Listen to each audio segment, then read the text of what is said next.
Hey, what's up guys? Today I'll show you a horror comedy film, Make Me Shudder Part 2. Spoilers ahead, watch out and take care. The movie begins with a student named Nick talking to his friends about the low grades he has scored in the previous exams. Nick worries that he will not be able to pass the upcoming exams and it will affect his chances of graduating on time. His buddy Holy also has the same concerns, so one of their other friends suggests studying mysticism to be able to graduate. The friend is ridiculed by the others at first, but he eventually convinces them that they can pass their exams if they pray to a nymph at a haunted shrine. Suddenly, another student arrives and tells the group that Molly has gone abroad, so he doesn't meet his wit anymore. Nick doesn't care about this, and he decides that the group should go to the haunted shrine so that they make their wishes come true. At night, the boys ride their cycles and go to the shrine where they pray for better grades. There, they also talk about a spooky tale involving a Thai woman and her children. Almost all of the boys get scared, especially Holy. However, Nick sends Holy to get some holy sticks from the main shrine. Holy reluctantly does as Nick says, but he finds a creepy man at the shrine, so he panics and screams. The rest of the group hears this, so they rush toward Holy to help him out. It turns out the creepy man is actually Molly, and the group is shocked to see him. That's when Molly reveals that he is also struggling with his grades, which is why he has also come here to pray for his future. In the middle of his explanation, Molly accidentally breaks a photo frame of a mysterious woman from the shrine, and the group worries that he has released a curse upon them. The boys immediately pray for forgiveness, but a storm suddenly strikes them, and Nick passes out from the impact. The others tend to Nick and worry about his health, but he wakes up feeling fine. Now, a boat arrives by the dock, and Nick jumps into it as he wants to go on an adventure. He wants the other boys to come along with him, but they are all scared, so they refuse him at first. Holy and Molly bump into a scary woman in a red dress, causing them to run away in a holy moly way, thinking that she is a ghost. However, this woman just turns out to be a normal human who is there with her friend. Now, everyone gets into the boat with Nick and begins their adventure, but they argue over who's going to paddle the Tesla boat without a battery. The group eventually moves forward, and they enter a swamp area after some time. As some of the boys complain about paddling for so long, a bunch of bats flies over the group. This prompts the other boys to start paddling with their bare hands, and the group finally reaches a dock. They decide to board it, but are confronted by a Komodo dragon. The others are scared of this giant lizard, but Nick tries to mess with it by using a stick. This results in the Komodo dragon attacking him, but he manages to survive, and the group moves forward after that. They reach a spooky cabin, and Nick decides to go inside. He wants to lead the way, but the others are scared to follow him. Nick eventually convinces everyone to come inside the cabin, but one of the boys starts to shiver, and another breaks the stairs as he tries to enter. After a brief struggle, everyone eventually gets on top, but they hear a woman screaming from inside the cabin, and they panic like little chickens. Nick doesn't seem too bothered by this, and wants the boys to open the door. The cries for help grow louder, so the boys eventually break into the cabin. They notice a pregnant woman named Cutie who is going into labor and struggling with the process. The group is clueless over what to do, but they still try to help Cutie with her delivery. It's very awkward and weird at first, but the boys eventually manage to make some arrangements and boil water for her. They are briefly interrupted when one of them farts, and then some baby lizards also show up to distract them. Chaos ensues as the group deals with the lizards, and they struggle to help with the pregnancy. Unfortunately, Cutie faints, so the boys check if she's dead. She does not seem to have any pulse, so the boys fear the worst and run away. They notice a granny and her kid arriving at the cabin, so they hide and spy on them. The granny and kid notice that Cutie is still alive, so they try to help her deliver the baby. However, Cutie faints again, and this time, the granny and her kid believe her to have actually passed away. The group overhears this, and they panic, so they quickly rush towards the Tesla boat and get into it. The boys quickly paddle their way home, but it is of no use as they find themselves at the same haunted dock once again. Suddenly, some ghosts start throwing objects at the group, much to their confusion. Nick has had enough of this, so he openly challenges the ghost to show off their ghostly muscles to him. That's when a giant downpour of rain falls onto the group, and everyone faints from the impact. Molly wakes up the next day, only to see Cutie with her baby. He thinks that she's a ghost, so he quickly wakes up the others. Molly tries to crawl away from Cutie, but falls down the platform in the process. The other boys are also spooked to see Cutie, believing her to be dead, but she ridicules them and says that she is alive. Now Cutie asks the boys for some help because she wants them to find her husband, who went missing during a war against the Chinese invasion.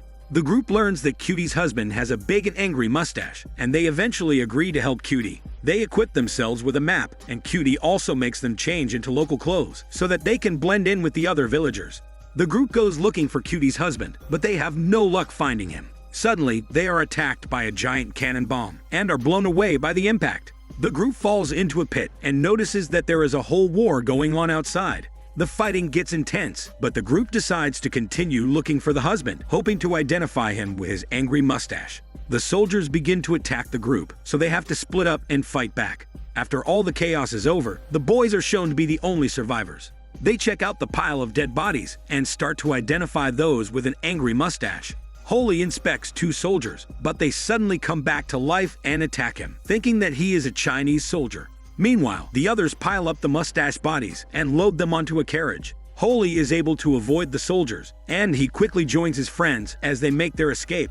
The group runs into a young monk and thinks of him to be a ghost at first. However, he explains that he is a human and takes them to his shrine. As the boys try to identify which of the bodies is Cutie's husband, a baldy old monk named Monk Baldy arrives and points out to one of the men who is still alive, revealing that he is the person they're looking for. The husband gets treated for his injuries, while Cutie gives a haircut to one of the blonde boys. Cutie talks about how she and her husband perform smelly workouts to keep fit, even after she got pregnant. Some of the other boys also spy on her sexy body as she bonds with the blonde boy. The husband suddenly wakes up and asks the group about his wife. Nick and the others bring him back to his wife, and they both become emotional. The husband and wife weirdly call out to each other multiple times before they happily hug each other using their muscles. This makes some of the boys feel emotional as well. Now, the couple goes inside the cabin to rekindle their hormone ship, and the team tries to get a live show. However, they quickly realize that Cutie is actually a corpse. In fear, they run their panicking ass back to the Tesla boat, but can't find it anywhere.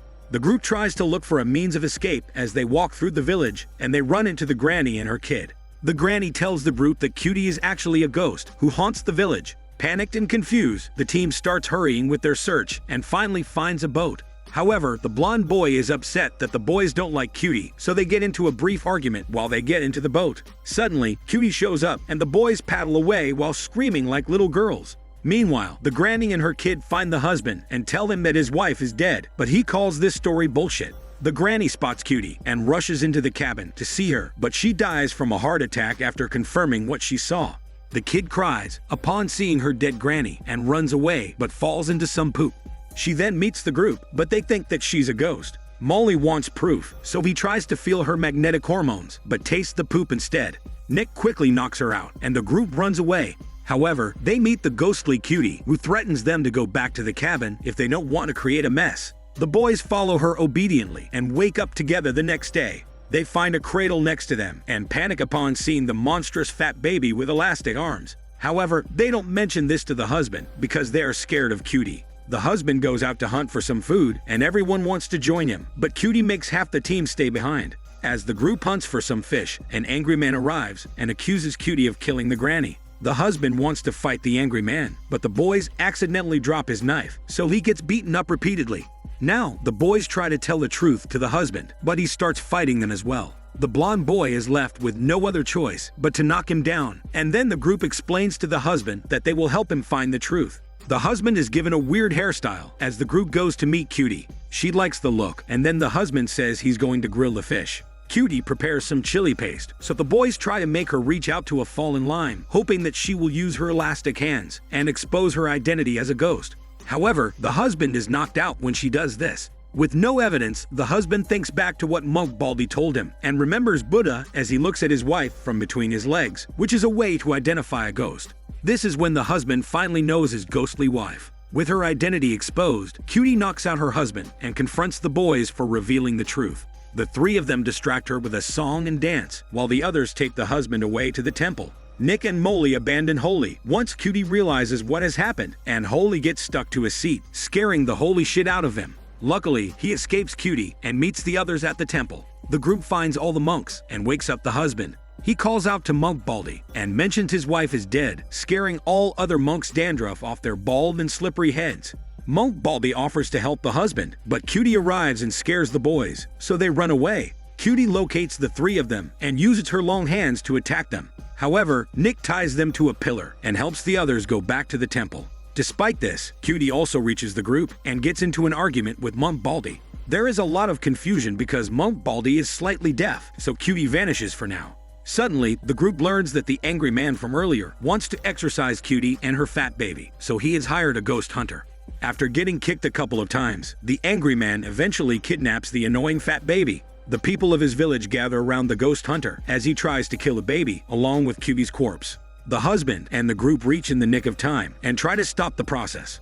A fast and furious fight follows, where the boys are able to defeat their opponents using some hilarious moves. Suddenly, Cutie's corpse transforms into her ghost and she fights the hunter. She eventually wraps him up in a mat and washes him away by the shore. The other villagers try to burn down the cabin, so Cutie scolds them for meddling in her affairs, and then she uses her powers to scare the villagers away. Now, Monk Baldy has Cutie's corpse placed into a grave and asks the others to leave. Cutie's ghost shows up and gets into an argument with Monk Baldy because she simply wants to live with her husband and her child. However, Monk Baldy is a virgin monk and doesn't understand the love among humans, let alone the love between a ghost and a human, so he just tells her not to do this because she is a ghost. The group arrives at the scene and the husband goes up to his wife. She gets emotional, saying that she must leave him now. The husband bids his final farewell to his wife and child and starts to cry. However, Monk Baldy asks the husband to remember the Buddha because it turns out that the husband had actually died during the war. Realizing that he is also a ghost, the husband vanishes without a trace of his ghostly hormones, and Cutie lies down, hoping to be reunited with him. The boys ask her if she can help them with their exams, but she tells them to study hard instead. The boys don't know how to get back home, but Monk Baldy reminds them that they should go back to the dock. The boys find the Tesla boat with a paddle, but not a battery, and go back to their hometown. The movie ends with the team in the middle of the city dressed up like villagers. This is Daniel CC Movie Channel. Stay safe and enjoy your day.